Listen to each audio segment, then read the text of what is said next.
الحمد لله نحمده ونستعينه ونستغفره ونؤمن به ونتوكل عليه ونعوذ بالله من شرور أنفسنا ومن سيئات أعمالنا من يهده الله فلا مضل له ومن يضلله فلا هادي له ونشهد أن لا إله إلا الله وحده لا شريك له ولا نظير له ولا وزير له ولا مثل له ولا مثال له ونشهد أن سيدنا ونبينا وشفيعنا وحبيبنا وحبيب ربنا ونقينا وتقينا وأولانا ومولانا شمس الضحى بدر الدجى سيدنا محمدا صلى الله عليه وسلم. أعوذ بالله من الشيطان الرجيم. بسم الله الرحمن الرحيم. لقد جاءكم رسول من أنفسكم عزيز عليه ما عنتم حريص عليكم بالمؤمنين رؤوف رحيم. وقال النبي صلى الله عليه وسلم إنما بعثت لأتمم مكارم الأخلاق. صدق الله مولانا العلي العظيم وصدق رسوله النبي الحبيب الكريم. کیا شان ہے پیارے نبی حق نے عطا کی سروری معراج سے دی بردری بلغ العلا بکمالہ. ظلمات تھی جب کفر کی شرک و ضلالت بت گری ایمان کی روحوں کے دی کشف الدجا بجمالہ. اسلام کی دعوت بھی دی تکلیف بھی اس نے سہی دشمن کو دعا جس نے دی حسنت جمیع خصالہ. دنیا میں ایک دھوم مچی آواز آنے لگی پڑھ لو درود امتی صلو علیہ وآلہ. ذرا زور سے اللہم صلی علی سیدنا مولانا محمد وبارک وسلم. 10 رحمتیں اترنا شروع ہو گئی، 10 درجے بلند ہونا شروع ہو گئے، 10 گناہ معاف ہونا شروع ہو گئے. یہ سب چیزیں ہیں جس کی وجہ سے ہم بہت محفوظ زندگی گزار رہے ہیں. صبح آپ اخبار پڑھتے ہیں اتنے لوگ ڈوب گئے، اتنی فیملی کا یہ پرابلم ہوا، اتنے ایکسیڈنٹ ہوئے، یہ پھلا ہوا، یہ ڈھکنا ہوا. یہ سب کہاں ہو رہا ہے آپ جانتے ہو.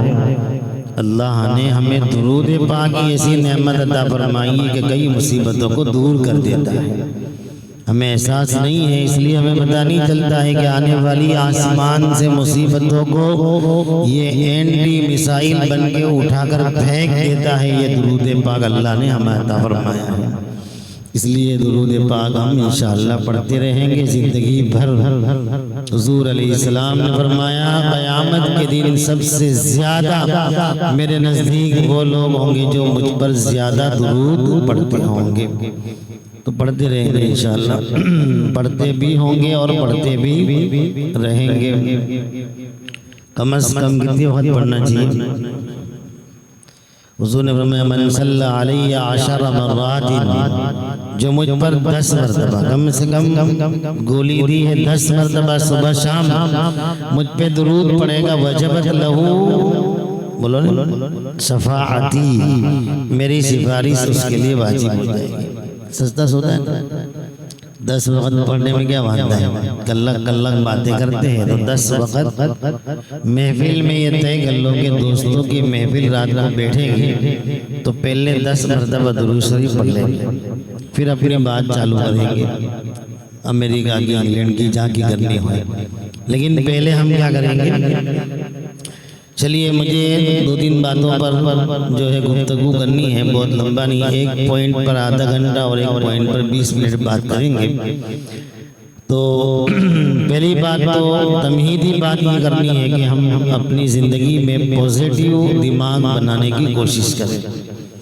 پوزیٹیو جتنا دماغ ہوگا اتنی قوم کی ترقی ہوگی، اور جتنی نیگیٹیوٹی ہوگی اتنی قوم کا نقصان ہوگا۔ ہر انسان میں اللہ نے برائی بھی رکھی، اور انسان میں اللہ نے اچھائی بھی رکھی ہے۔ ہمارے دعوت کے کام میں تو اتنا سب کہتے ہیں کہ 99 برائیاں ہوں تو بھی ایک اچھائی دیکھو، کتنا سب کہہ دیا، تو ہم کم سے کم 50% میں تو سیٹ کر سکتے ہیں۔ تو یہ بات دیکھیے کہ اللہ تعالیٰ نے کسی نہ کسی بندے کو کوئی نہ کوئی صلاحیت سے نوازا ہوا ہے۔ کوئی بیکار نہیں ہے اس کارخانے میں، ہماری نگاہوں میں بیکار ہو لیکن خدا کے کارخانے میں کوئی بیکار۔ مولانا تقی عثمانی صاحب اپنی کتاب میں لکھتے ہیں کہ ایک بزرگ تھے، ان کو دل میں خیال آیا کہ بچو ہے یہ کیا کام کرتا، دل میں خیال آیا کہ بچو کیا کام کرتا۔ ہم تو انسانوں کے بارے میں کہتے ہیں یہ کیا کام کرتا، معلوم نہیں آخری وقت اللہ تعالیٰ کا مقبول بندہ بن جائے۔ انجام پہ دھیان دو، زندگی پہ دھیان مت دو۔ انجام جس کا اچھا ہوا وہ کامیاب، اور انجام جس کا برا ہوا وہ ناکام۔ اس لیے انجام پر دھیان رکھنا ہے، اور انجام کب ہوگا؟ جب آدمی مرے گا۔ تو ایک بات یہ کہ پوزیٹیو مائنڈ جتنا آپ رکھو گے اتنی آپ کی دماغ کی نسیں خراب نہیں ہوگی، اور جتنا نیگیٹیو آپ بولو گے اتنا سامنے والے کا جب دماغ خراب ہوتا ہے تو بولنے والے کا کیوں نہیں ہوگا؟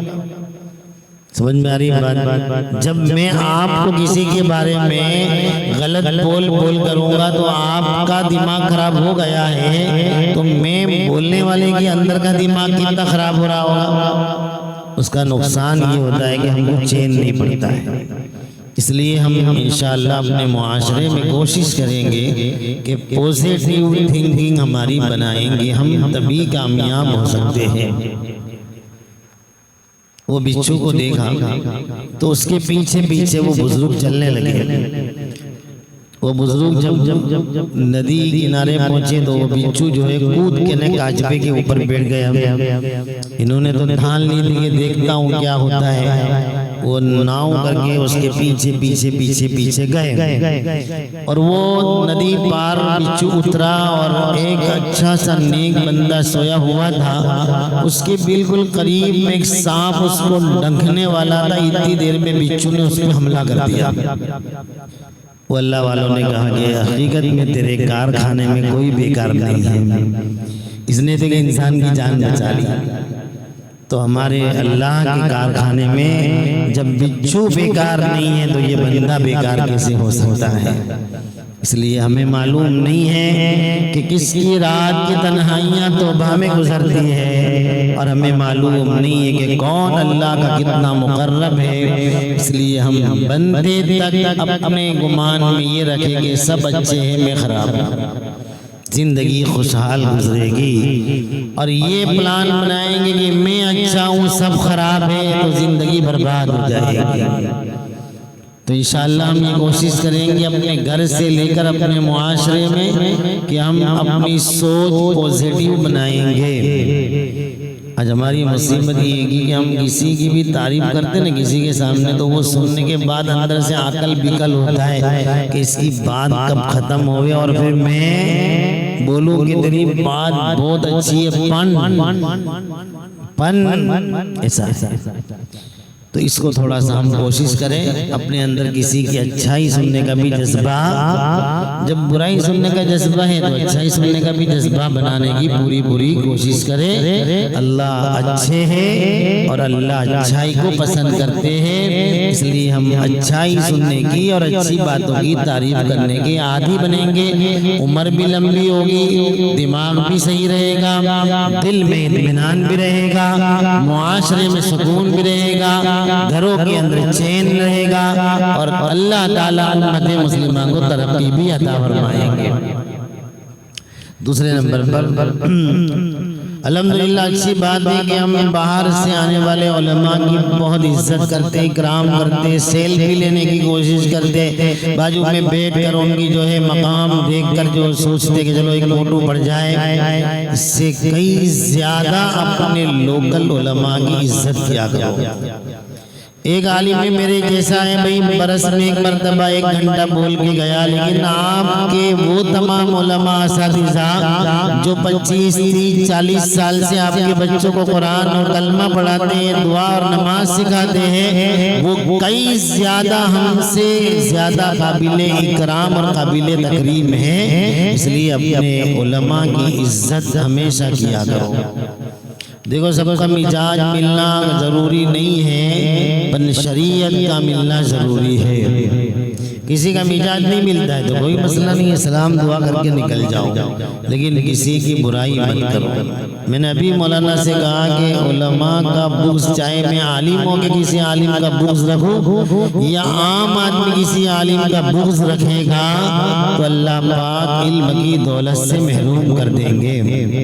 اور اگر جان بوجھ کر کوئی کسی عالم کے پیچھے صرف اس لیے ڈسٹرب کرنا چاہتا ہے کہ یہ عالم دین ہے، حضرت مولانا عمر صاحب نے فرمایا تھا کہ اللہ تعالیٰ اس کی 7 پیڑیوں کو علم سے محروم کر دیتے ہیں۔ اس لیے ہم لیے دیے بغیر کسی کی غیبتوں میں نہ پڑے، کسی کی برائیوں نہ پڑے، مستی سے جیو، سکون سے جیو۔ کیا ٹینشن لوگوں کا لے کے پھرنے کا، شام پڑے رومال باندھ کے بام لگا کے سو جاؤ، کیا مغز باری میں پڑھنے کا۔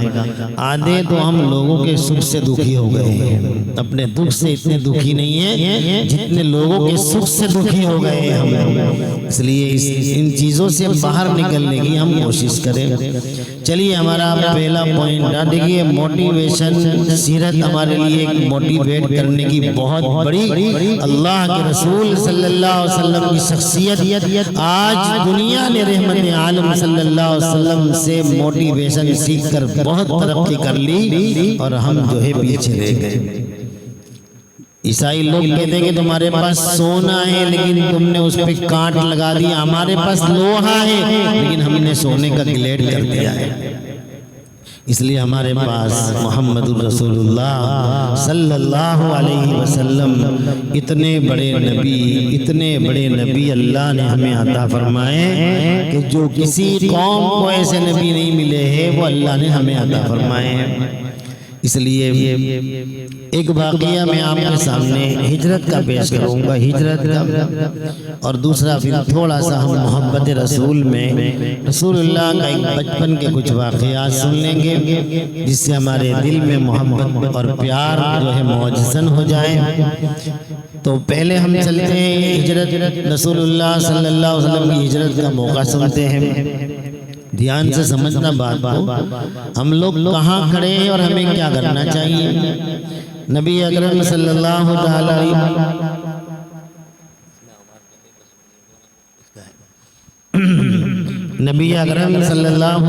علیہ وسلم ہم سب جانتے ہیں کہ 40 سال کی زندگی کے اندر آپ نے مکہ المکرمہ میں لوگوں سے بہت اچھا ویوہار کیا، بہت اچھی خدمت کی، یہاں تک کہ لوگوں کی زبان پر تھا کہ محمد صادق امین، محمد سچے اور امانت دار ہے صلی اللہ علیہ وسلم۔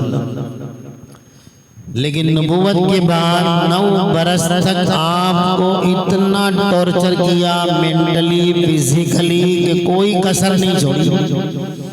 اس کے بعد نبی اکرم صلی اللہ علیہ وسلم طائف چلے گئے۔ طائف کے بعد آپ کے 2 پلر بہت مضبوط تھے، پولیٹیکل پلر حضرت ابو طالب، اور آپ کا ایک فائنانسل پلر آپ کی زوجہ محترمہ جناب خدیجہ الکبریٰ رضی اللہ تعالیٰ عنہ۔ یہ دونوں اس دنیا سے رخصت ہو جاتے ہیں۔ یہ 2 طاقتور پلر ٹوٹنے کے بعد مکے والوں کی ہمت بہت دگنا ہو گئی اور انہوں نے پلان بنایا کہ اب ہم کچھ بھی کر کے نعوذ باللہ رسول پاک صلی اللہ علیہ وسلم کو کسی بھی طرح ہم نعوذ باللہ قتل کر دیتے ہیں۔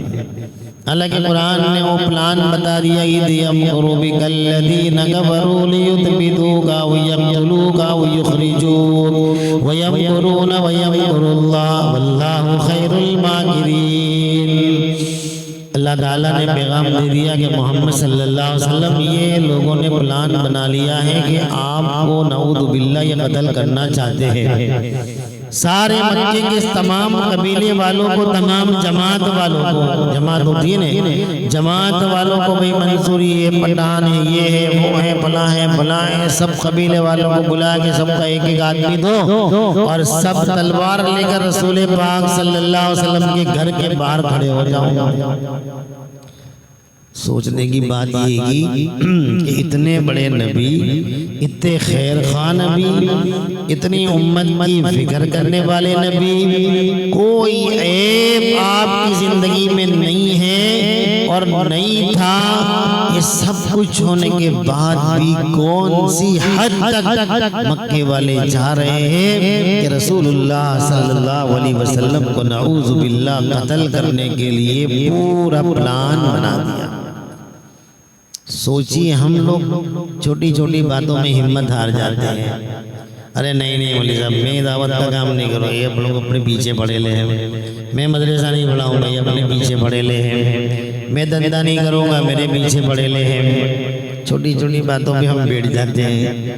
آؤ تو صحیح، 51 برس 52 برس کی عمر میں جنہوں نے دیکھا تھا کہ رسول اللہ کے اندر کوئی عیب نہیں ہے، اس کے باوجود بھی میرے آقا کو کتنا دل دکھا ہوگا کہ میں نے ان کے پیچھے اتنی محنت کی، کم سے کم یہ لوگ میری بات مانتے نہ مانتے تو میری عزت میرا احترام کرتے، لیکن کس حد تک چلے گئے۔ ہمیں رسول اللہ موٹیویشن دے رہے ہیں کہ میری امتیوں تمہیں چھوٹے چھوٹے حالات آئے تو مایوس مت ہونا، مجھ پر تو اتنے بڑے حالات لا کے کھڑے کر دیے کہ پورے مکے والوں نے طے کر دیا کہ آج نعوذ باللہ رسول اللہ صلی اللہ علیہ وسلم کو قتل کر دینا ہے۔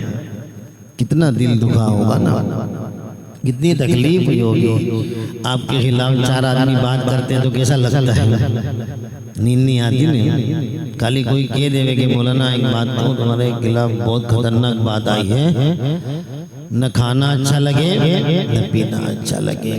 رسول اللہ صلی اللہ علیہ وسلم ہمیں سکھاتے ہیں کہ تم مضبوط بنو، تم اپنے اندر ہمت و حوصلہ بناؤ، تم جب مضبوط بنو گے تو اللہ تمہارا ساتھ دے گا اور اللہ تمہارا سپورٹ کرے گا۔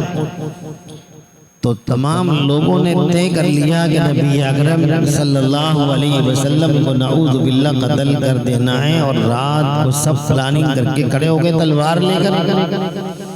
اللہ تعالیٰ نے وہی بھیج دی کہ بھئی یہ لوگوں نے پلان بنایا ہے، لیکن وَمَكَرُوا وَمَكَرَ اللَّهُ، ہم نے بھی پلان بنا لیا ہے، انہوں نے بھی پلان بنا لیا ہے، وَاللَّهُ خَيْرُ الْمَاكِرِينَ، لیکن ہمارا پلان ان سے بہت بہتر اور بہت پاورفل ہے، کوئی فکر نہیں کرنی ہے۔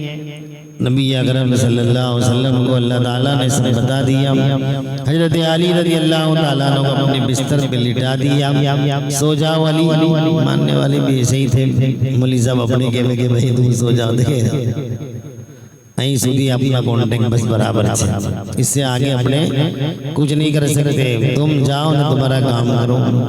حضرت علی کو یقین تھا تو کہا کہ ٹھیک ہے ہم سو جاتے ہیں۔ حضور نے فرمایا کہ ان کی امانتیں دیں گے، صبح میں جو ہے تم مدینہ آ جانا، دیکھیے امانتیں حضور کے پاس ہے، امانتیں حضور کے پاس ہے، سارے مکے کے کافروں کی امانتیں اللہ کے رسول صلی اللہ علیہ وسلم کے پاس ہے۔ آپ نے سب کے نام لکھے ہوئے، کہا کہ ان کی ساری امانتیں دے کے آ جانا۔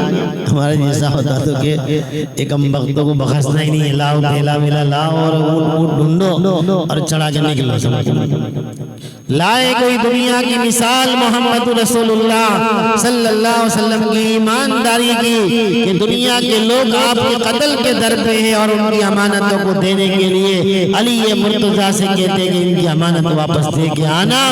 دنیا کا کوئی انسان اتنا امین نہیں ہو سکتا جتنے امین محمد رسول اللہ صلی اللہ علیہ وسلم تھے۔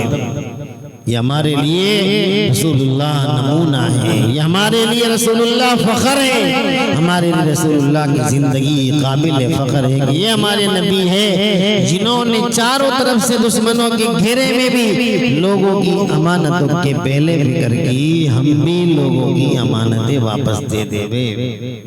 سو کے ہوئے 60، بولو نے سو کے ہوئے 60، 30 گئے ناٹ، 10 دیں گے، 10 دلائیں گے، 10 کا لینا دینا کیا؟ ہمارا تو جس کو دیا قرضہ وہ گیا دعا میں یاد۔ قرضہ دینے والا شرماتا ہے، اب تو اسی پوزیشن ہو گئی ہے، لینے والا نہیں بلکہ دینے والے کو شرم آتی ہے۔ تو یہ بربادی ہے، بربادی۔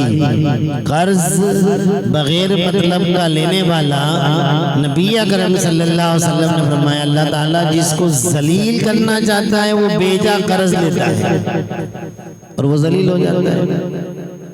اور یاد رکھنا نبی اکرم صلی اللہ علیہ وسلم اس بندے کی جنازے کی نماز اس وقت تک نہیں پڑھاتے تھے جب تک اس کا قرضہ کوئی ادا نہیں کر دیتا تھا، سمجھ گئے؟ اس لیے کوئی کبھی قرضہ لے کے اوپر گئے تو پھنس جائیں گے، وہاں کوئی جامن ملنے والا نہیں ہے، ڈائریکٹ جج کے سامنے فیصلہ ہوگا، کوئی وکیل بھی نہیں ملے گا، کوئی بھی نہیں ملے گا۔ اس لیے یہاں ہی سب کلیئر کر کے جانا ہے، روپے میں بتا دو، ڈالر میں پھنس جائیں گے، برابر ہے۔ تو نبی اکرم صلی اللہ علیہ وسلم ہمیں موٹیویٹ کرتے ہیں کہ مسلمانوں جب ہم ایسے حالات میں امانت کا خیال رکھتے ہیں تو تم اپنی تجارت میں، اپنے گھر میں، اپنے دوستوں میں، اپنے معاشرے میں کیوں امانت کا خیال نہیں رکھتے ہو؟ تم بھی ضرور رکھنا۔ یہ سیرت کا مطلب صرف کوئی کہانی نہیں ہے بلکہ سیرت ایسی امانت ہے، اگر مسلمان قسم خدا کی صداقت و امانت پہ آ جائے تو آج بھی دنیا تمہارے ہاتھ چلنے تیار ہے، لیکن ہم نے اپنی امانت و صداقت کو اپنے بزنس میں، اپنی ہوشیاری کو جو ہے دخل دے کر رسول اللہ کی سنت کو ہم نے چھوڑ دیا، جس کی وجہ سے ہم ڈاؤن ہو گئے۔ انشاءاللہ آج سے ہم اپنے اندر رسول اللہ کی وہ امانت کو لانے کی کوشش کریں گے جس سے اللہ اور ترقی عطا فرمائے۔ نبی اکرم صلی اللہ علیہ وسلم بیچ میں سے نکل گئے اور پڑھتے ہوئے وَجَعَلْنَا مِن بَيْنِ أَيْدِيهِمْ سَدًّا وَمِنْ خَلْفِهِمْ سَدًّا فَأَغْشَيْنَاهُمْ فَهُمْ لَا يُبْصِرُونَ۔ یہ آیت کریمہ جب بھی آپ کو ایسے حالاتوں میں کوئی مشکل ہو، بچیوں کو بھی سکھا دو۔ پیر ذوالفقار صاحب کہتے ہیں کہ اپنی بچیوں کو بھی یہ دعا سکھا دو کہ گھر سے باہر نکلے تو یہ آیت پڑھ کے نکلے، دوسرے وائرس سے بچے گی۔ سمجھ گئے؟ وائرس سمجھتے ہو نا، اللہ والا وائرس ادھر ادھر کھڑے لے ہوتے تو دکھیں گے نہیں، وہ چلے جائیں گے وہاں سے، پتہ بھی نہیں چلے گا، کیونکہ وہ جعلنا من بین ایدیہم سدا ومن خلفہم سدا۔ فرماتے کہ میں ایئرپورٹ پہ جاتا تھا، اکثر میں کتابیں لے کے جاتا تھا، میری کتابیں لے لیتے تھے، تو میں نے جب سے یہ پڑھنا شروع کیا تو ان کے اسکین کے اندر میری کتاب نہیں آتی تھی، اس کا مطلب دوسری چیز چالو مت کر رہی ہو۔ برابر ہے بھائی، جو بتایا وہ جائز طریقے سے بتایا ہے۔ آدمی پھر کہتا ہے جب آپ یہ تعویذ کا استعمال اور جگہ کریں گے تو پھنس جاؤ گے، پھر کہیں گے اللہ میاں کی آیت کا اثر نہیں ہوتا ہے، تو نہیں یہ ہوگا بھائی، جو مطلب کے لیے بتایا تھا، پیٹ ٹوٹا تھا پیٹ کی دوا کھاتے، تم اس کو کینسر کی دوا کھاتی تو کچھ بھی اثر نہیں ہوگا۔ تو یہ جب مصیبت، اور اپنی بچے کو ضرور، خود بھی اور بچے کو خاص طور پہ اس آیت کریمہ پڑھا کر نکالا کریں تاکہ وہ اور کوئی چیز کے اندر مصیبت میں پھنس نہ جائے اور سیفلی اپنے گھر پہ واپس آ جائے۔ انشاءاللہ اس کا ہم عمل پوری طرح کرنے کی کوشش کریں گے۔ حضور پاک صلی اللہ علیہ وسلم ان کے بیچ میں سے نکل گئے۔ میری بات تھوڑی توجہ سے سننا، میں جو کہنا چاہتا ہوں تھوڑا سا ہم کو اسٹرگل کی لائف بنانی پڑے گی، محنت کی لائف بنانی پڑے گی۔ کوئی میں تعویذ والوں کے خلاف نہیں بولوں گا، جائز تعویذ تو کرو نہ کرو، لیکن میں جو کہنا چاہتا ہوں کہ ہم اپنی مینٹلٹی کو مضبوط بنائیں۔ 16 گھنٹے 18 گھنٹے IPS بننے کے لیے لوگ محنت کرتے ہیں اور ہم ترقی پانے کے لیے بھوکا مروا لیتے ہیں۔ کیا کرتے ہیں؟ بھوک مروا لیتے ہیں۔ دیکھیے ہمارا عقیدہ ہے سب کا کہ رسول اللہ صلی اللہ علیہ وسلم اگر اللہ تعالیٰ سے کہتے کہ میں ان تمام کافروں پہ بھوک مارتا ہوں، اے اللہ ان کو اٹھا کر کر جدہ کے دریا میں پھینک دے تو اللہ پھینک دیتے۔ حضور چاہتے تو ان کے اوپر لکڑی گھما دے، اندھے ہو جاتے۔ جو بولو وہ اللہ کر دیتے، رسول اللہ صلی اللہ علیہ وسلم کے لیے کر دیتے اللہ۔ لیکن اس امت کو سکھانا تھا کہ تمہیں ایسے موقع کے اوپر محنت اور جفا کشی اور اسٹرگل کرنا ہی ہوگا، تبھی جا کر تم ترقی کرو گے، ورنہ میرے پاس تو دعا وہ ہے کہ میری دعا آسمانوں کو چیر دیتی ہے تو کیا ان کو نہیں چیرتی، لیکن میں یہ تکلیف اٹھاتا ہوں تاکہ قیامت تک آنے والی میری امت سمجھے کہ رسول اللہ صلی اللہ علیہ وسلم نے محنت کی، تکلیف اٹھائی اور دشمنوں کے مقابلے میں آپ ان کے درمیان میں سے نکلے، تب جا کر رسول اللہ آگے بڑھے ہجرت کے لیے۔ ہمیں بھی یہ سبق ملا ہے کہ تم بیٹھے بٹھائے بھوکا بھاگا کر کے صرف یہ مت سمجھنا کہ اللہ ترقی دے دیں گے، اللہ ترقی تمہیں محنت کے بعد ہی دیں گے۔ میں بھی ایک چیز پڑھ رہا تھا، آپ کو تعجب ہوگا، یہ تھوڑا سا نالج لیجئے، پڑھیے۔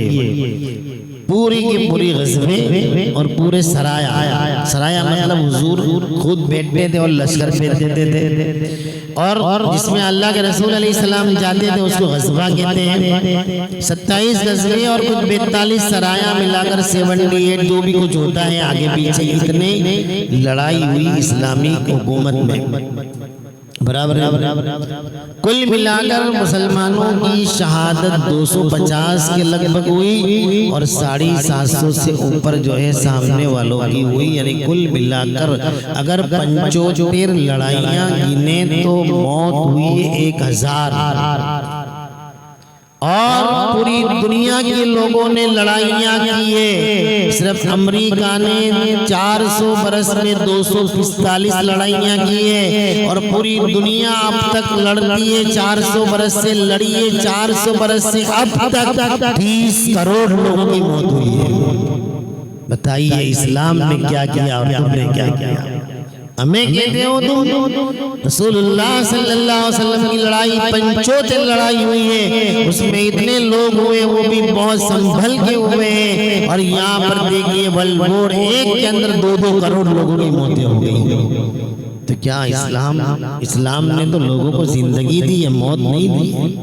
ہمارے پاس سروے نہ ہونے کی وجہ سے ہم سمجھتے تم ٹیررسٹ ہو، تم آتنکوادی ہو، تم راسوادی ہو۔ ارے ہمارے رسول نے تو اتنا سب سہن کر کے اتنا ہی ہوا، اور دنیا کو دیکھ لیجئے، دنیا کے لوگوں نے کیا کیا، کروڑوں انسانوں کو موت کے گھاٹ اتار دیا، لوگوں کو اندھے اور لنگڑے اور لولے کر دیا۔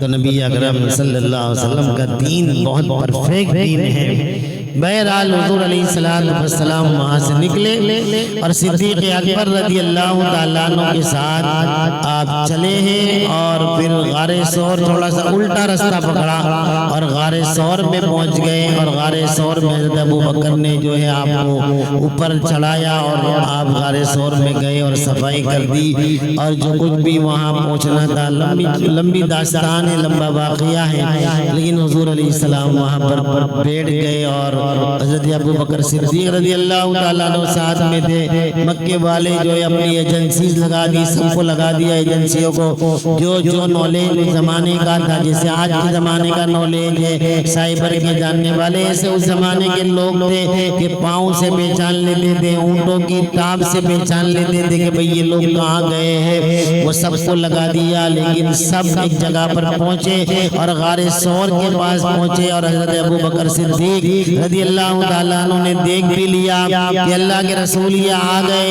گئے۔ حضور نے فرمایا میں یہ کہنا چاہتا ہوں کہ آپ بھی اپنے دل میں یہ بات کو بٹھا لے، اللہ کے رسول کے سامنے صدیق اکبر کہتے ہیں اللہ کے رسول یہ آ گئے۔ حضور نے فرمایا قرآن کہتا ہے یقول لصاحبہ لا تحزن ان اللہ معنا، ابو بکر غم نہ کر، اللہ ہمارے ساتھ ہے۔ پہلے تو نکلے کیا؟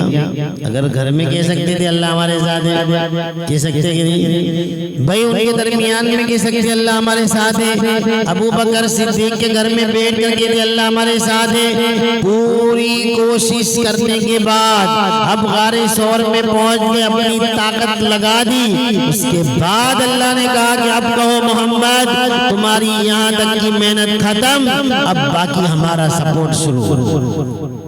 یہ حقیقت ہے۔ یہ طریقہ کار ہوگا تو ہم کبھی مار نہیں کھائیں گے۔ نبی اکرم صلی اللہ علیہ وسلم نے فرمایا لا تحزن ان اللہ معنا، اس کے اوپر تو کتاب لکھ دی ہے غم نہ کرے، 300 پیج پہ کتاب لکھ دی ہے غم نہ کرے، اس پر پوری کتاب ہے۔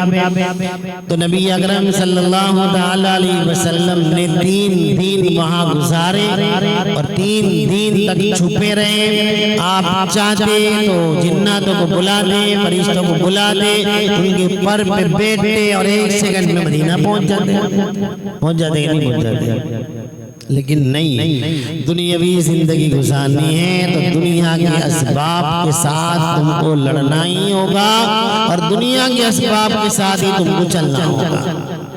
یہ ہمارا جو توکل بنا ہوا ہے، اتنا ہم نے اس کو جو ہے اس طریقے سے کر دیا ہے کہ ہم سمجھتے ہیں کہ بس یوں تو کر لیا کہ ہم کامیاب ہو جائیں گے۔ نہیں، ہر میدان میں ہمیں محنت کرنی ہوگی، تبھی جا کر ہماری کامیابی نصیب ہوگی۔ تو نبی اکرم صلی اللہ علیہ وسلم 3 دن غار ثور میں رہے، اس کے اوپر بھی بہت سارے بیانات ہوتے رہتے ہیں، لیکن اب اس کے بعد میں جو اب آخری ایک تیسرا پوائنٹ اگر اپنے بات کو پھر بدل دوں گا۔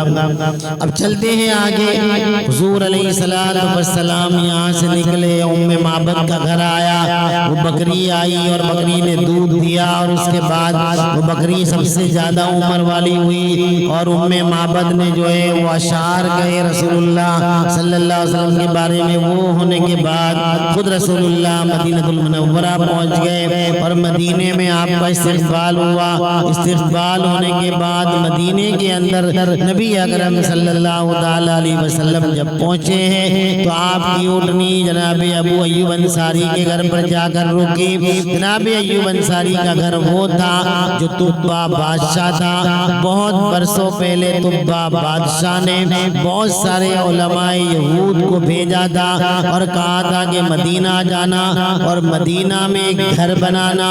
وہ گھر اس لیے بنانا کہ جب محمد صلی اللہ علیہ وسلم آئیں گے تو وہ گھر میں رہیں گے۔ میری تمنا ہے کہ اللہ میری یہ دعا قبول کر لے۔ ہزاروں برس پہلے اس نے وہ مکان بنایا تھا، وہی مکان جناب ایوب انصاری کا تھا جو طبہ بادشاہ نے بنایا تھا حضور کے لیے۔ اللہ نے کہا جاؤ، ہزاروں برس پہلے جو تمنا کی تھی اے محمد رسول اللہ، ہم اسی مکان میں آپ کو رکھیں گے جو پہلے سے آپ کے لیے بنایا گیا تھا۔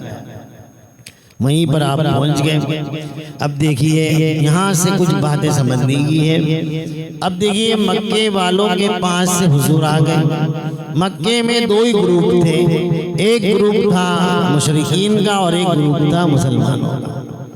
وہاں الٹا تھا، مسلمانوں کے لیے مشرکین چاہتے تھے کہ ہم بھی کسی طرح سے مسلمان ہو جائے، لیکن گرو گھنٹالوں کی وجہ سے وہ ڈھپ کے رہتے تھے۔ اسی لیے دیکھیے صلح حدیبیہ کے بعد فتح مکہ کے 1 دن میں سب مسلمان ہو گئے۔ پلان ذہن بنا ہوا تھا۔ ادھر آئے تو 3 گروپ ہو گئے۔ کون کون سے گروپ ہو گئے؟ ایک یہودی، ایک منافقین اور ایک مسلمان۔ 3 گروپ ہو گئے۔ اب دیکھیے نبی اکرم صلی اللہ علیہ وسلم کو ان تینوں گروپوں کے بیچ میں رہ کر کام کرنا تھا، اور ہر زمانے میں یہ 3 گروپ تمہارے ساتھ میں رہیں گے اور انہی کے ساتھ میں ہمیں رہ کر کام کرنا ہوگا۔ تو نبی اکرم صلی اللہ علیہ وسلم نے مدینہ المنورہ میں جب پہنچے، ابھی میں اس پر نہیں جانا چاہتا ہوں اس لیے کہ وہ لمبی چوڑی تفصیل ہے گی کہ منافقین نے کیا کرا، اور سب سے بڑا گروپ جو منافقین کا تھا وہ کیا پلان کرتے تھے رسول اللہ صلی اللہ علیہ وسلم کے لیے، یہودیوں نے کیا کرا اور مسلمانوں کے کیا حالات تھے، وہ سب ایک بہت لمبی جو ہے، اس کے اوپر ہمیں سمجھنا بھی چاہیے۔ مدینہ کی زندگی اگر ہم سمجھ جائیں گے تو ہم اپنے معاشرے کو اچھے سے سمجھ سکتے ہیں۔ ہیں، لیکن ابھی بات یہ کہنی تھی کہ رسول اللہ صلی اللہ علیہ وسلم نے مدینہ المنورہ کے انصار کو اور مہاجرین کو اخوت کروائی، دوستی کروائی، بھائی چارہ کروایا۔ یہاں پر ایک بات یہ ہے کہ جب مدینہ کے انصار جو رسول اللہ صلی اللہ علیہ وسلم نے بھائی بنائے تھے، تو مدینے والوں نے مکہ والوں سے کہا کہ آپ ہمارے کھیت میں کام شروع کر دو، ہمارے بھائی ہو تم، آدھا تمہارا آدھا ہمارا۔ مکے والے کہنے لگے کہ ہمیں کھیتی کا ہمیں نہیں جمے گا، ہم تو بیپاری لوگ ہیں، ہمیں کھیتی نہیں جمے گی، اس لیے ہم بیپار کریں گے۔ تو انہوں نے کہا ٹھیک ہے، آپ کا نام ہم لکھ دیتے ہیں اور آپ کو جتنی بھی ہم کھیتی کریں گے آدھی کھیتی ہم آپ کو دیں گے۔ سوچو تو صحیح، ایسا ہو سکتا ہے؟ بڑا کرنے کا بھی نہیں ہے، پر کچھ تو ایسا کرے کہ جس کا ہے اس کے پاس رہے خالی اتنا تو کرے۔ بھئی میرا نہیں دینا ہے، پر جس کا ہے اس کے پاس سیف رہے، ایسی تو دعا کریں۔ ابھی آگے اور بات میں بتانا چاہتا ہوں، مدینے والوں کی یہ تعریف، یہ قابل تعریف اور ان کا جذبہ کہ مکے والے عبد الرحمن ابن عوف رضی اللہ تعالیٰ عنہ، حضرت ابو بکر صدیق رضی اللہ تعالیٰ عنہ، یہ سب نے کہا کہ ٹھیک ہے ہم لوگ تو تجارت کر لیتے۔ حضرت ابو بکر ادھر چلے گئے اور وہاں کپڑے کا کارخانہ شروع کر دیا۔ عبد الرحمن ابن عوف نے جو ہے وہ پنیر اور گھی کا کام شروع کر دیا۔ اس طریقے سے صحابہ کرام نے الگ الگ اپنے بزنس شروع کر دیے۔ برابر مولانا نہیں تھے ابو بکر صدیق، مولانا تھے، مولاناؤں کے بھی بولو نا، لیکن انہوں نے سوچا کہ میں کائی کے لیے انصار کے اوپر دار و مدار رکھوں، میں ابو بکر اپنے پاؤں پہ کھڑا ہو کے اپنا کارخانہ شروع کروں گا۔ برابر ہے مولوی صاحب، سمجھ جائیے۔ عبد الرحمن ابن عوف نے کہا کہ میں کیوں ان کے اوپر دار و مدار رکھوں، میں کاروبار کروں گا۔ 400 کروڑ بلین ڈالر ان کا ترکہ نکلا۔ اس کا عبد الرحمن ابن عوف کا اڈانی اور امبانی جیسے 200 آدمی ہو جاوے تب بھی عبد الرحمن ابن عوف کے ترکے کا مقابلہ نہیں کر سکتے۔ اور وہ 10 صحابہ میں سے تھے جن کو اللہ کے رسول نے جنتی ہونے کی خوشخبری دی تھی۔ بزنس یہ طاقت رکھتا ہے۔ ہم لوگ تو ایسے ہو گئے ہیں کہ نہ مولوی صاحب تو جو کرے تو مر گئے۔ یہ مولوی صاحب کے بھی مولوی صاحب تھے سب، لیکن انہوں نے اپنے آپ کو پاورفل بنایا۔ میں صحابہ کرام کو ہم نے ایک نظریے سے دیکھا، صحابہ بیچارے کپڑے نہیں تھے، بیچاروں کے پاس کھانا نہیں تھا، بیچاروں کے پاس پینا نہیں تھا۔ ارے صحابہ نے اتنی بڑی بڑی حکومتوں کو گرا دیا، قیصر و کسریٰ کو گرا دیا۔ بھائی ایسے ہی تھے، قیصر و کسریٰ کو گرا دیا۔ اس زمانے کا جو ہے پرسین ایمپائر اور رومن ایمپائر کے اندر 2 ہی پاورفل ایمپائر تھے۔ وہ پرسین ایمپائر کو گرانے والے یہ صحابہ ہیں، تو کتنے نالجیبل اور کتنے طاقتور ہوں گے کہ انہوں نے اتنی بڑی طاقت کو گرا دیا۔ تو صحابہ کرام کا ایڈمنسٹریشن اتنا پاورفل تھا کہ حضرت عمر فرماتے ہیں کہ میری حکومت میں روڈ کا کھڈا بڈا نہیں، بلکہ میری حکومت میں اگر کتا مر جائے گا تو بھی مجھے اللہ کے وہاں حساب دینا پڑے گا۔ اتنی سیفلی حکومت وہ چلا رہے ہیں۔ ہم نے صحابہ کی یہ ساری چیزیں نہیں پڑھی تو ہم سمجھتے ہیں کہ اسلام بس اسی طریقے سے۔ الفاروق نام کی کتاب پڑھیے آپ، حضرت عمر فاروق رضی اللہ تعالیٰ عنہ۔ آج گاندھی جی کو کہنا پڑا کہ اگر حکومت چلانی ہو تو صدیق اکبر اور عمر فاروق کی طرح چلا کر دیکھو، سارے لوگ سکھ پائیں اور سکون میں آ جائیں گے۔ تو یہ لوگ تھے جن کو بہت نالج تھا۔ ہماری جیسا مدرسہ نے اسکول چلانے کا نہیں، بلکہ 18,000 کلومیٹر کی حکومت چلانے کا ان کو نالج تھا۔ اس لیے صحابہ کرام کی ہسٹری کو پڑھی، ان کے پاس کیا کیا تھا، کیا کیا نہیں تھا۔ انہوں نے دنیا کو سائڈ کیا وہ الگ بات ہے، لیکن دنیا ان کے پاس قدموں میں آگے بڑھی رہی تھی۔ بہرحال آج بھی حضرت عثمان کا وقف چلتا ہے۔ دیکھیے مدینہ المنورہ میں آج بھی ان کا کھاتہ چالو ہوئے گا اور ان کے کھاتے میں سے حرم میں پیسے لگتے ہیں۔ عثمان ابن عفان رضی اللہ تعالیٰ عنہ کے کھاتے آج بھی چالو ہوئے گا. تو بھئی دولت بھی انہوں نے محنت کری، طاقت بھی بنائی، قوت بھی بنائی، ایجوکیشن بھی لیا، دین بھی لیا، دنیا بھی لی، سب کچھ صحابہ نے لیا. تب جا کر 1100-1200 برس تک اہل اسلام دنیا میں غالب رہے.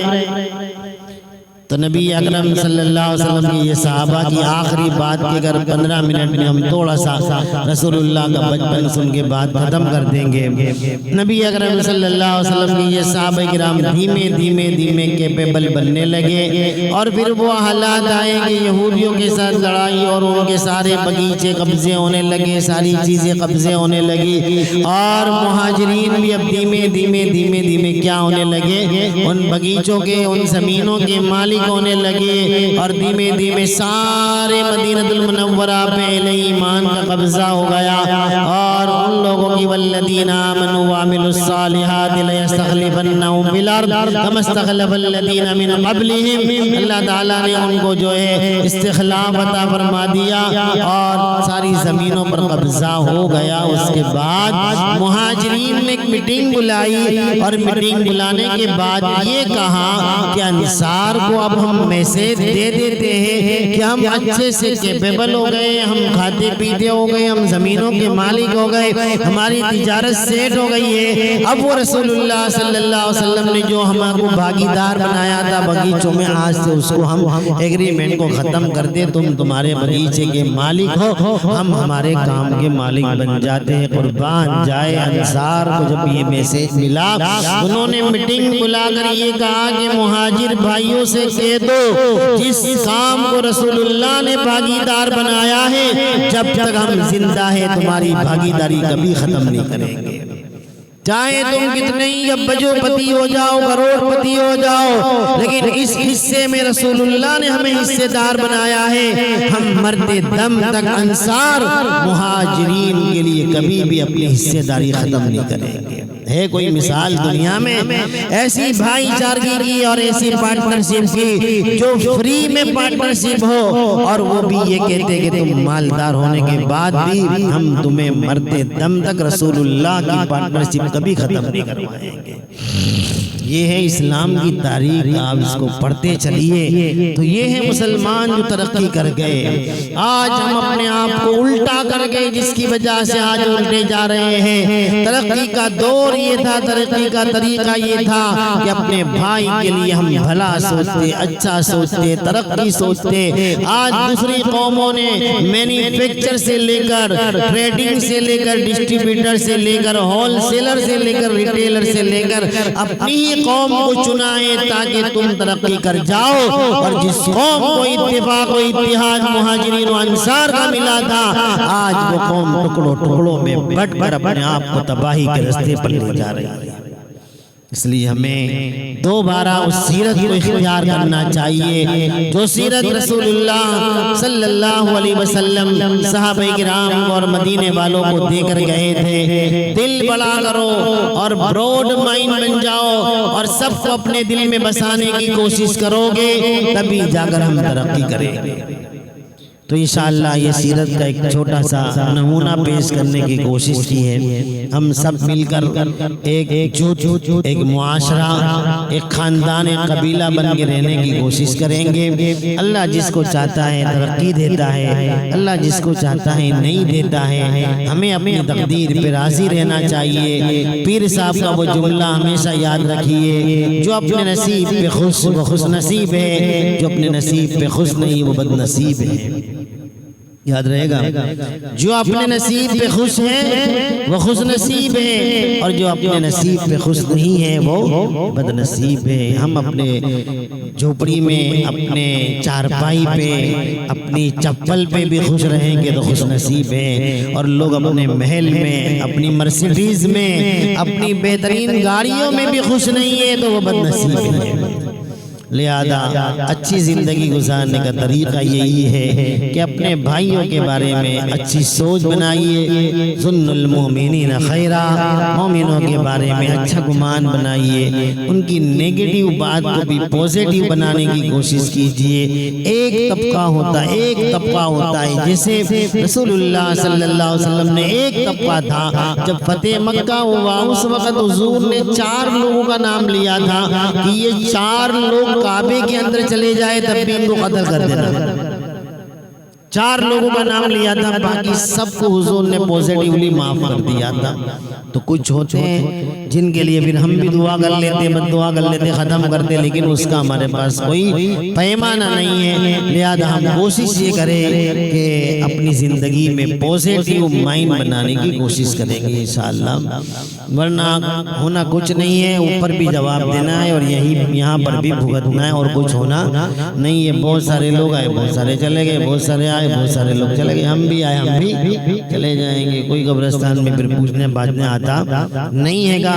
تو انشاءاللہ ہم بہت ایزیلی لائف گزارو، بہت سکون کی لائف گزارو، کیا مسئلوں میں پڑھنے کا اور لوگوں کے مسائل میں الجھ کے پریشان ہونے سے اچھا ہے کہ بادشاہ کی زندگی گزارو، کوئی لینا دینا نہیں، کوئی کی بھیجا ماری نہیں، رات کو سو جاؤ سکون سے، کوئی پرابلم نہ ہو۔ اتنی اچھی زندگی اللہ کے رسول نے دی ہے، اس کی جگہ سارے بوجھ سارے دماغ کے اوپر لوڈ لے کے سوتے ہیں اور پھر اچانک دنیا سے روانہ ہو جاتے ہیں۔ کتنے لوگ چلے جاتے ہیں رات کو دھڑاکہ لینے آخرت کی طرف چلے جاتے ہیں۔ تو اس سے اچھا ہے کہ سکون کی زندگی گزارنی ہو تو ایک ہی بات ہے کہ اچھا سوچ، اچھا بیچار لوگوں کے بارے میں رکھو۔ چلیے اب آخری میں نبی اکرم صلی اللہ علیہ وسلم کا تھوڑا سا بچپنا سن لیتے ہیں تاکہ حضور علیہ السلام کے ان واقعات کو ہم اپنے بچوں کو بھی سنایا کریں۔ گاڑی پہ چلاؤ نہیں تو بچوں کو سنانے کا برابر ہے۔ اب تو سوال نہیں کروں گا میں تمہارے کو کہ بھئی قصہ یاد ہے تمہارے کو، بولو۔ نبی اکرم صلی اللہ علیہ وسلم کے بچپن کے واقعات پڑھنے ہو تو کون سی کتاب میں پڑھو گے؟ پہلے آپ کو جانا ہے انٹرنیٹ کے اوپر بیسٹ اردو بک کریں گے آپ، تو اس کے اندر آپ جاؤ گے تو ایک سائٹ کھلے گی، اس کے اندر بہت سارے رائٹرز کے نام لکھے ہوئے، اس میں ہے مولانا ارسلان بن اختر، ان کا نام لکھا ہوا ہے۔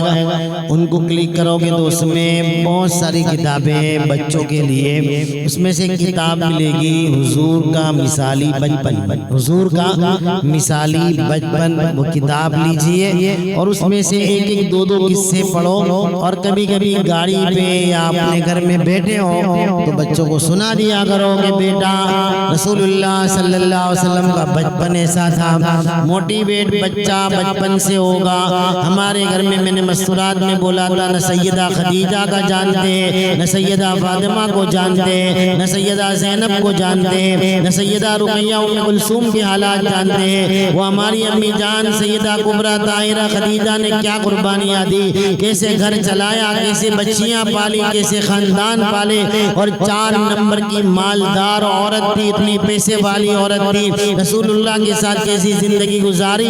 ہمارے پاس وہ طریقے نہیں ہے، بلکہ ہمارے پاس وہ طریقے جو سیریلوں میں دکھائے جاتے ہیں، جو پاکستان کی عورتوں کے دکھائے جاتے ہیں، ان کو اختیار کریں گے تو برباد ہوں گے، اور سیدہ خدیجہ کو اختیار کریں گے تو کامیاب ہوں گے۔ اس لیے ہم نے ان کو چھوڑ دیا اور یہ مصیبتیں پال لی۔ تو پھر بچیاں حیران کرتی کہ اماں ہم کو یہ چاہیے، وہ چاہیے، ایسا چاہیے، ویسا چاہیے، اور سیدہ فاطمہ کو اگر پڑا ہوتا تو کہتی اماں جو کچھ ہے بہت اچھا ہے، رسول اللہ کی بیٹی کے پاس تو اتنا بھی نہیں تھا۔ یہ طریقہ ہے، ہم اپنے بچوں کے اندر لائیں اس کو۔ تو نبی اکرم صلی اللہ علیہ وسلم کی بات کرتے کرتے رسول اللہ صلی اللہ علیہ وسلم بی بی حلیمہ کے گھر رہے، چھوٹے سے تھے۔ دیکھیے کبھی کبھی آپ سوچئے کہ حضرت موسیٰ علیہ السلام محل میں بڑے، یوسف علیہ السلام محل میں بڑے ہوئے، رسول اللہ صلی اللہ علیہ وسلم کو اللہ تعالیٰ نے طائف سے 70 کلومیٹر اندر وادی حلیمہ ہے، ابھی بھی چونی پرانی جگہ ہے، آج بھی وہی پتھر ہے، وہی درخت ہے، اور وہاں پر ایک جھونپڑے میں رسول اللہ صلی اللہ علیہ وسلم ساری کائنات کے سردار، جس کے صدقے میں اللہ نے کائنات بنائی، لولا لما خلقت الافلاک، یہ نبی علیہ السلام کو سیدہ حلیمہ کے گھر جھونپڑے میں اللہ نے بھیج دیا، جھونپڑے میں بھیج دیا۔ دیکھیے تو صحیح، ارے صلاۃ و سلام و قربان ہو محمد عربی صلی اللہ علیہ وسلم پر کیوں؟ اس لیے کہ آنے والی میری امت قیامت تک اپر ڈاؤن ہوتی رہے گی، لیکن کوئی بچہ شکایت نہ کرے گا کہ ہم محمد رسول اللہ صلی اللہ علیہ وسلم کی طرح اتنے ڈاؤن ہم زندگی گزار رہے ہیں۔ میرے محمد رسول اللہ نے ابو اور امی کے بغیر حلیمہ سعدیہ کے گھر میں پتھریلی زمین میں اپنی زندگی گزاری، نہ کھلونے تھے، نہ دوست احباب تھے، نہ کچھ تھا۔ رسول اللہ نے وہاں اپنی زندگی گزار کر امت کے سب بچوں کو خوش کر دیا کہ تمہارے پاس کچھ بھی نہ ہو تو مجھے یاد کر لینا، میرا بچپنا تمہیں بہت اچھے طریقے سے رہبری کر دے گا۔ حضور علیہ السلام 4 سال کے بعد اپنی والدہ بی بی آمنہ کے پاس آتے ہیں۔ بی بی آمنہ کے پاس بھی تھوڑے ٹائم رہتے ہیں، 1.5 برس 2 برس کا عرصہ رہتے ہیں، اور سیدھی سی بات ہے کہ کتابوں میں کچھ لکھا ہو کچھ نہ لکھا ہو، لیکن ہم دیکھتے ہیں کہ بھئی بچوں کی نفسیات کیا ہوتی ہے وہ ہم سمجھتے ہیں۔ ہم سمجھتے ہیں کہ بچوں کی نفسیات کیا ہوتی ہے۔ بچہ کبھی نہ کبھی پوچھتا ہے کہ اماں سب کے ابو ہیں، ہمارے ابو کہاں ہیں؟ رسول اللہ صلی اللہ علیہ وسلم بھی تو بی بی آمنہ سے پوچھتے ہوں گے کہ اماں سب کے ابو نظر آتے، میرے ابو کہاں ہیں؟ سارے ابو ہیں، میرے ابو کہاں ہیں؟ نبی اکرم صلی اللہ علیہ وسلم کی اماں کو بھی تو جواب دینا مشکل ہوتا ہوگا۔ آخر میں نبی اکرم صلی اللہ علیہ وسلم کو لے کر مدینہ المنورہ کی طرف چلی گئی بی بی آمنہ، اور ننیال میں لے کر گئی۔ وہاں حضور علیہ السلام نے سوئمنگ سیکھا، تیرنا سیکھا۔ یہ سنت بھی اختیار کر لو، مولی صاحب اپنے بچکا مارے تو سیدھے اندر چلے جائے۔ حضور صلی اللہ علیہ وسلم، حضرت ابو بکر صدیق، حضرت عمر سب سوئمر تھے۔ مولی صاحب سیکھنے جاوت کہ دیکھو نوے ماڈرن آ گئے لے سوئمنگ کرتے، ارے ماڈرن نہیں ہے تو پرانا ہے۔ حضور خود سوئمر تھے اور بہت زوردار تیرتے تھے۔ جب ہجرت کر کے آئے تھے تو ایک تالاب پار کیا تھا، حضور نے خود سوئمنگ کر کے کیا تھا 53 برس کی عمر میں۔ اپنے ڈوب جاتے اندر۔ تو نبی اکرم صلی اللہ علیہ وسلم بچپن میں وہیں سب سیکھے، اور اس کے بعد ان کی والدہ محترمہ ان کو لے کر واپس مکہ المکرمہ چلنے لگی۔ تو ابھی مسجد نبی کا جو احاطہ ہے وہیں پر قریب میں جناب عبداللہ کی قبر مبارک تھی۔ وہ بی بی آمنہ جس کو تمنا تھی کہ میرا بچہ آئے تو اس کا ابو ہونا چاہیے، اس کے ابو کی محبت اس کو ملنی چاہیے، اس کو پیار ملنا چاہیے۔ بچہ جانتا ہے کہ باپ ہوتا ہے تو کتنا مزہ آتا ہے۔ آج کے بچے جتنے باپ سے خوش ہیں اتنی ماں سے خوش نہیں ہیں، اس لیے کہ باپ گھماتا پھراتا ہے، ان کو دلاتا ہے، اور ماں بیلن سے برابر ٹھیک کرتی ہے۔ تو ایک بچہ ہوتا ہے جس کو باپ کی بڑی تمنائیں ہوتی ہے۔ کیا میرے آقا صلی اللہ علیہ وسلم کو بھی بڑی تمنا تھی۔ امی جان نے وہاں قبر پہ کھڑے ہو کر بتا دیا کہ بیٹا تمہارے ابو یہاں پر ہے۔ حضور خود فرماتے ہیں، پیر صاحب لکھتے ہیں کہ حضور خود فرماتے کہ میں میری ماں کو دیکھتا تھا تو کچھ بول رہی تھی، مجھے یاد نہیں ہے کیا بول رہی تھی، لیکن میری امی کی آنکھوں میں سے آنسو ٹپ ٹپ ٹپ ٹپ گر رہے تھے، تو میں میری ماں کو دیکھ کر میں بھی خود رو رہا تھا، اور مجھے پتا نہیں ہے کہ میری امی اس قبر کے اوپر جو میرے ابو کی قبر تھی کیا بات کر رہی تھی، مجھے یاد نہیں ہے، لیکن اتنا یاد ہے کہ میری والدہ بہت روئی تھی۔ اور اس کے بعد نبی کریم صلی اللہ علیہ وسلم کو لے کر بوجھل دل سے امی جان چلی ہے مکہ المکرمہ کی طرف، لیکن اللہ کی حکمت بالغہ، حکمت کاملہ کا کیا ہی ارادہ تھا کہ اچانک مکہ المکرمہ کے قریب آتے ہی مقام ابوا کے اندر رحمت عالم صلی اللہ علیہ وسلم کی شہیدی لاڈلی ماں، جو ایک سہارا تھی،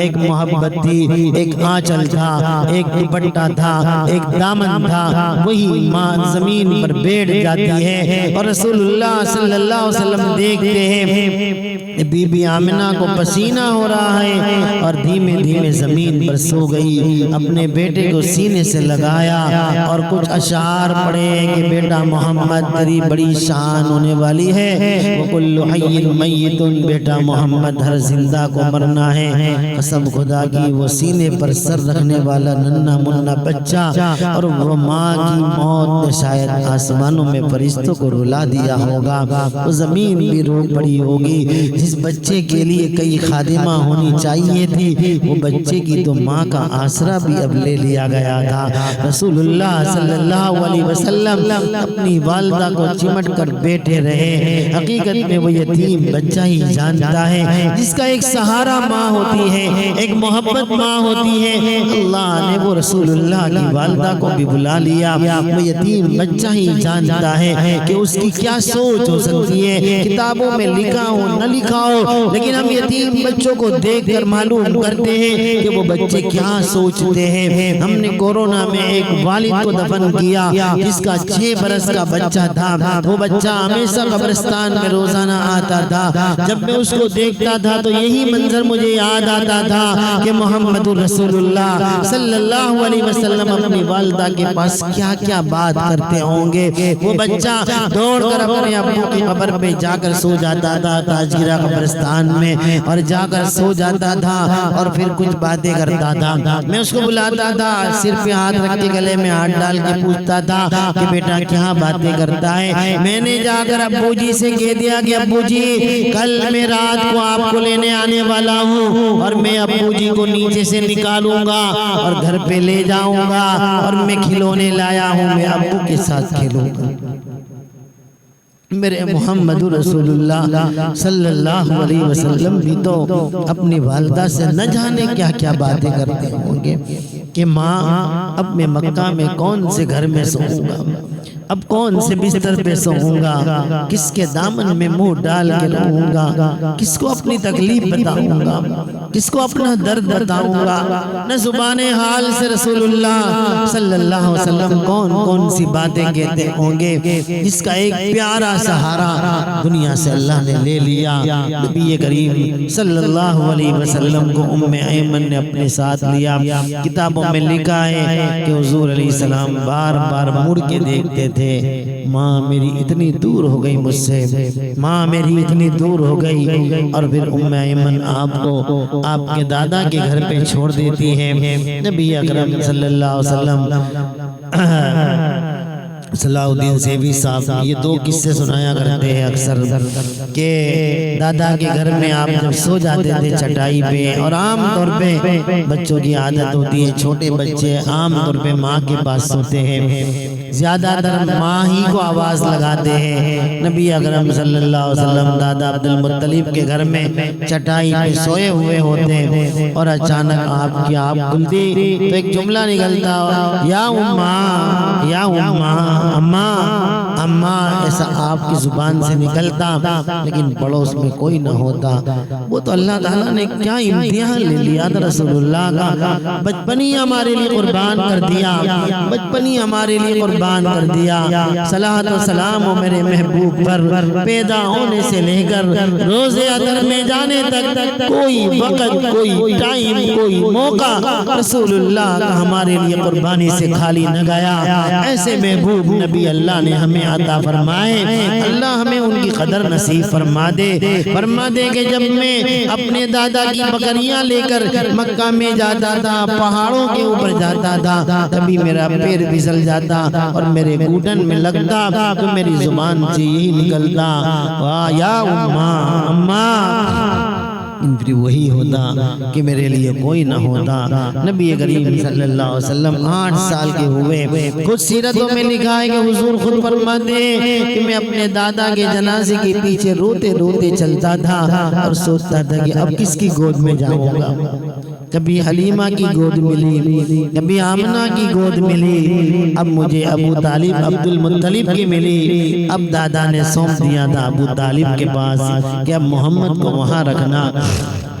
مرحوم مولانا ذوالفقار صاحب اکثر یہ واقعہ سنایا کرتے تھے کہ جناب ابو طالب کے گھر میں ایک فیلنگ بتایا کرتے تھے، بچپن دیکھیے، آپ کے بچوں کو بیٹھ کر بتائیے، اپنے سینے سے لگا کے بتائیے کہ ہمارے آقا سید الانبیاء، سید القونین، سید المرسلین محمد رسول اللہ صلی اللہ علیہ وسلم بیٹا رات کو جو ہے اپنے ابو سے کوئی چاکلیٹ نہیں مانگ سکتے تھے، کوئی ڈیمانڈ نہیں کر سکتے تھے، اپنی ماں سے ضد نہیں کر سکتے تھے۔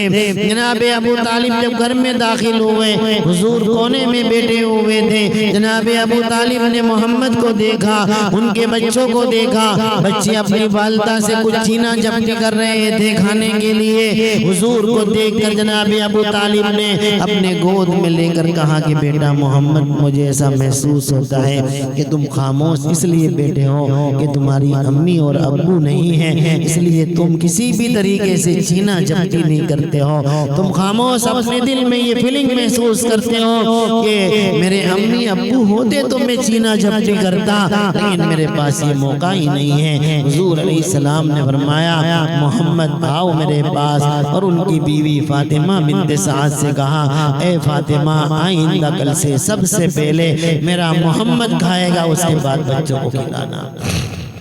رسول اللہ صلی اللہ علیہ وسلم کی زندگی کے یہ واقعات بہت سارے کتابوں میں لکھے ہوئے ہیں، وہ کتاب لے لیجئے، پڑھیے، اپنے بچوں کو سنائیے۔ یہ بچوں کا موٹیویشن ہوگا کہ تمہارے بچے اسٹرگل کرنا سیکھیں گے، اسٹرگل کی لائف سیکھیں گے، محنتو بنیں گے، سست نہیں بنیں گے، غافل نہیں بنیں گے، اور دنیا کی بہت ساری دولت کے متمنی نہیں بنیں گے، بلکہ رسول اللہ کا بچپنا دیکھ کر اپنے اندر ایک حوصلہ پیدا کریں گے کہ میرے امی ہیں، میرے ابو ہیں۔ میرے آقا کے تو امی ابو نہیں تھے، اس کے باوجود بھی میرے آقا نے پوری دنیا کا مقابلہ کیا، تو میں بھی کچھ بن سکتا۔ اللہ تعالی ہم تمام کو نبی اکرم صلی اللہ علیہ وسلم کی سیرت مبارکہ کو سمجھنے کی توفیق عطا فرمائے۔ 1 گھنٹہ اپنی وقت پر پہنچا، اللہ تعالی ہم سب کو عمل کی توفیق عطا فرمائے۔ علماء کرام، تمام مہمان، تمام ہمارے ساتھی اور بچوں، اللہ تعالی ہم سب کو اپنی محبوبیت عطا فرمائے، اور ہم سب کو بڑے بڑے گناہوں سے اور بڑی ذلتیوں سے ہم سب کو اللہ تعالی محفوظ فرمائے۔ آمین۔ وآخر دعوانا ان الحمدللہ رب العالمین۔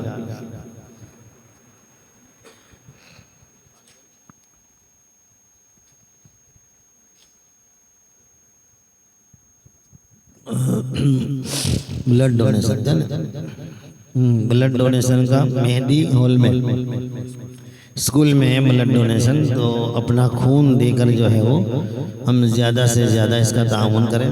الحمدللہ اپنے پورے بروڈا شہر میں ہم تو ان لوگوں کو بھی کہتے کہ اس طرح سے بھی ہم نے کہا، اور ان لوگوں سے کہتے کہ ہمارا تقریباً پورے بروڈا میں مسلمانوں کے 6000 خون کے بوتل جاتے ہیں، 6000، سامنے 1000 بھی نہیں ہوتے۔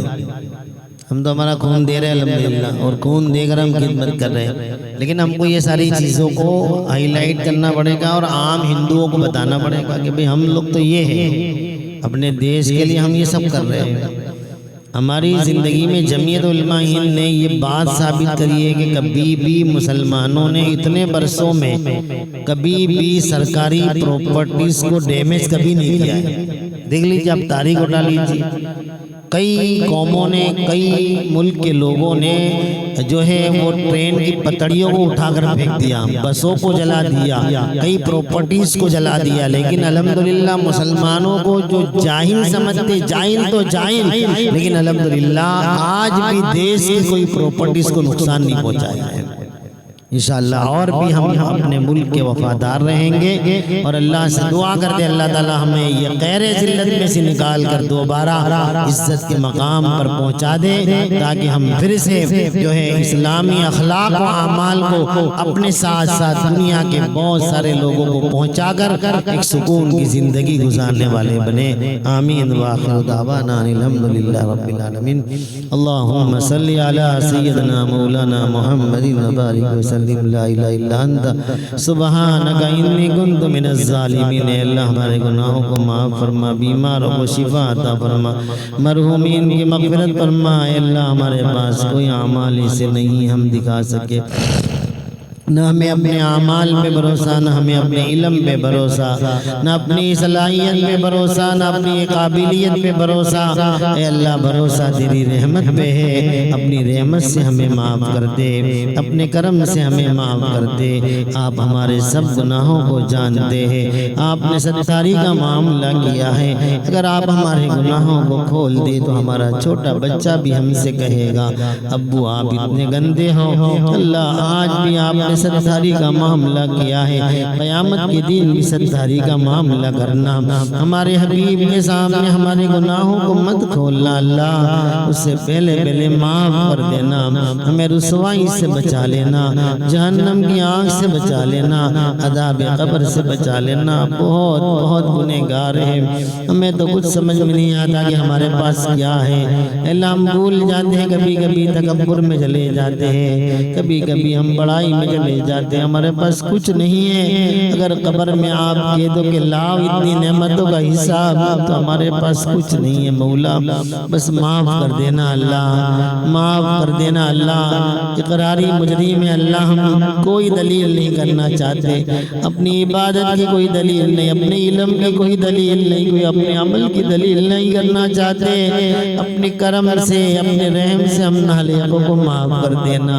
ہمارے پاس تو کچھ نہیں ہے، بھیک مانگتے تجھ سے، ہمیں قبر میں مت پکڑنا اللہ، عذاب قبر سے بچا لینا اللہ۔ تنہائیوں کی جگہ ہے، وحشت کی جگہ ہے، محفلوں میں ہم ہنس لیتے ہیں، لیکن اللہ وہاں جانے سے بڑا ڈر ہے اللہ۔ اللہ اس سے پہلے ہمیں معاف کر دینا۔ دور سے کھڑے جب ہم دیکھتے ہیں تو کتنے بے بس ہو جاتے ہیں، کتنا زوردار بولتا تھا، کتنا اچھا بیان کرتا تھا، کتنی بڑی بڑی باتیں کرتا تھا، اب تو ہاتھ بھی نہیں ہلاتا، پیر بھی نہیں ہلاتا۔ مولا لوگ پکڑ کے اللہ زمین کے اندر اتار دیتے ہیں، بے بسی ہی ہوتی ہے۔ اللہ اس وقت آپ ہم پر رحم کر دینا، کرم کر دینا، مولا معاف کر دینا۔ ہمارے پاس کچھ نہیں ہے مولا، بس تیری محبت، تیرے نبی کی محبت، اطاعت، سنتوں کی ادائیگی کی توفیق عطا فرما دے، رسول اللہ کی سیرت میں عمل کی توفیق عطا فرما دے، آپس میں محبت عطا فرما دے، بغض و عداوت سے عبادت فرما لے، علماء کی عزت نصیب فرما دے، بچوں پر رحم کرنا سکھا دے، گھروں میں سکون عطا فرما دے، ماں باپ کی عظمت عطا فرما دے۔ ماں باپ دنیا میں ہیں تو ان سے خدمت و محبت کی توفیق عطا فرما۔ ماں باپ دنیا سے چلے گئے ہیں، قبرستانوں میں سو گئے ہیں، اللہ ان کی مغفرت فرما دے، مغفرت فرما دے۔ ماں باپ بہت بڑی نعمت، اللہ رسول کے بعد کوئی نعمت ہو تو ماں ہے، باپ ہے۔ اللہ اس کا ایک جملہ جب کان میں پڑ جاتا تھا تو سکون مل جاتا تھا۔ اللہ وہ ماں بیٹا کہنے والی آج قبر میں سو رہی ہے، وہ باپ جو تھکا ہارا کر بھی بیٹا بیٹا کہہ کر اپنے سینے سے لگا لیتا تھا، کبھی نہیں کہتا تھا بیٹا قرضہ بہت ہے آج روٹی نہیں کھلاؤں گا۔ اللہ گالیاں کھا کر بھی اپنے بچوں کو کبھی بھوکا نہیں سلایا، گالیاں کھا کر بھی اپنے بچوں کو کبھی ننگا نہیں رکھا۔ آج وہ ہمارا ابا قبر میں سو رہا ہے، اے اللہ ہم دعا کرتے ہیں انہیں جنت الفردوس عطا فرما، انہیں اعلیٰ مقام عطا فرما، جن کے ماں باپ ہیں انہیں قدر کی توفیق عطا فرما۔ صحیح میں چلی جائے گی تو نہیں ملے گی، وہ کمرہ خالی ہو جاتا ہے۔ اللہ یہ بچوں کو بھی سمجھا دے ماں کیا ہے، ماں بہت بڑی نعمت ہے۔ میرے حبیب صلی اللہ علیہ وسلم جب اتنے بڑے نبی ہو گئے، مقام ابوا پر پہنچے، اللہ سے اجازت مانگی، اللہ آمنہ کی قبر پہ جانے دے، 6 برس کی عمر میں دیکھا تھا میری ماں کو، اے اللہ آج اجازت دے دے۔ رسول اللہ نے اتنی بڑی عمر میں اجازت مانگی۔ حضرت ابو ہریرہ فرماتے ہیں میرے نبی اپنی ماں کی قبر پر بیٹھے رہے، اتنا روئے کہ حضرت ابو ہریرہ فرماتے ہیں ہم سب صحابہ بھی بہت روئے، اتنی ماں کی یاد آپ کو آتی تھی.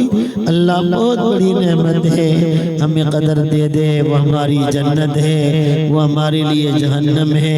اے اللہ ماں کو جنت بنا دے, باپ کو جنت بنا دے, ان کی نافرمانی سے ہماری حفاظت فرما لے. اے اللہ نبی اکرم صلی اللہ علیہ وسلم نے جتنی بھلائیاں مانگی عطا فرما, جتنی برائیوں سے پناہ مانگی, مصیبتوں سے, بلاؤں سے, آفات سے, اچانک آنے والی موت سے, اللہ ہم سب کی مکمل حفاظت فرما. ہمارے نوجوان ساتھی جو قریب زمانے میں انتقال کر گئے, بڑا ہی اچھا خادم تھا وہ نوجوان, اللہ اس کو بھی بال بال مغفرت فرما اور جنت الفردوس عطا فرما. ربنا تقبل منا انك انت السميع العليم وتب علينا انك انت التواب الرحيم. صلى الله على محمد وآله وصحبه اجمعين برحمتك يا